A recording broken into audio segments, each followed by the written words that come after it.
Something serious is unfolding behind the scenes in Washington, D.C., and we might be closer to the brink than we have been in years. President Trump abruptly left the G7 and flew back to the United States early, and he's heading straight for the Situation Room. Now, why?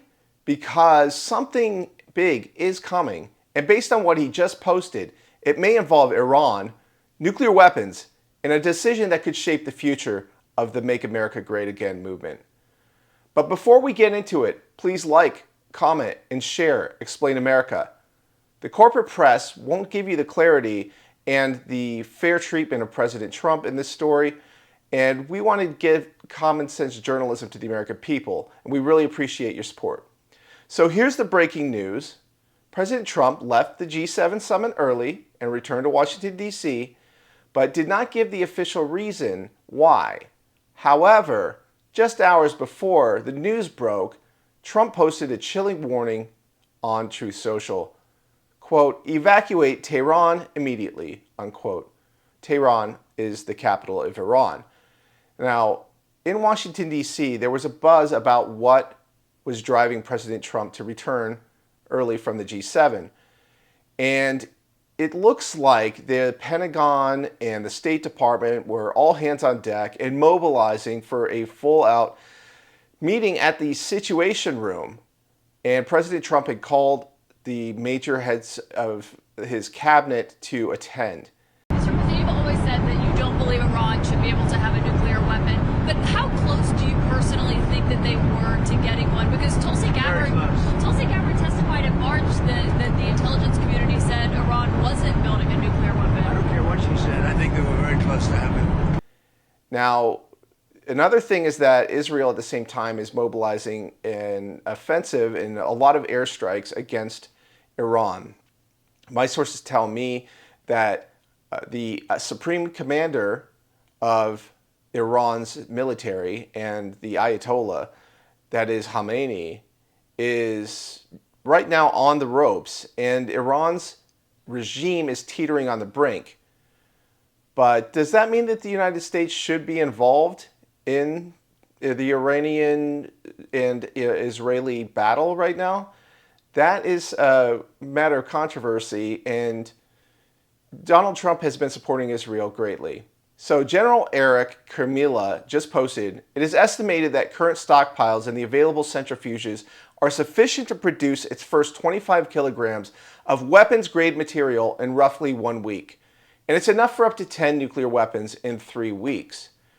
Now, we've been hearing this for a long time in the United States, going back decades, that Iran may be years, weeks, days away from a nuclear bomb in this case.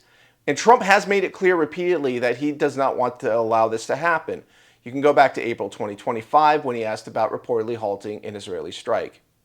And we know that your ultimate goal is to not allow them to have a nuclear weapon. What are your short-term goals for talks this weekend? Only that. I want them not to have a nuclear weapon. I want Iran to be a wonderful, great, happy country.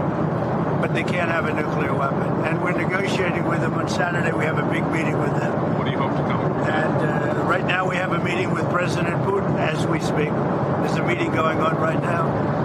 But with Iran, I want them to flourish, but they can't have a nuclear weapon. And you can even go back to before the 2024 election when he told Maria Bartiromo of Fox News the same opinion, that he does not want Iran to have a nuclear weapon. Dangerous to be talking about impacting you don't nuclear facilities? You can't let them have a nuclear weapon. Trump also said that he wants an end to this conflict, a real end, not a ceasefire.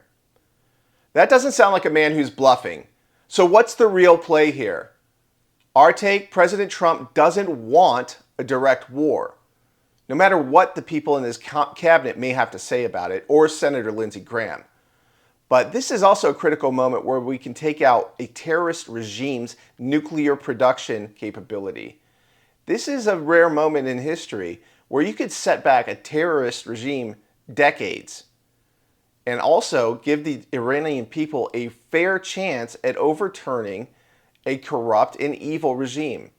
So there's a lot of debate about this subject, and the America First movement is not really on board with getting involved in another Middle Eastern conflict. But on the same time, they trust President Trump to do the right thing in the final analysis. So we saw even President Trump gave Tucker Carlson flack about this the other day, even calling him kooky. This is a really controversial rift in the America First movement because foreign policy is something that the United States still has to deal with despite having a focus on the United States. So what is your breaking point? Is it boots on the ground? Is it just no airspace, no direct attack on Iran whatsoever? Do you even support Israel in this war against Iran? Let us know what you think. We really respect you and appreciate you. Thank you very much.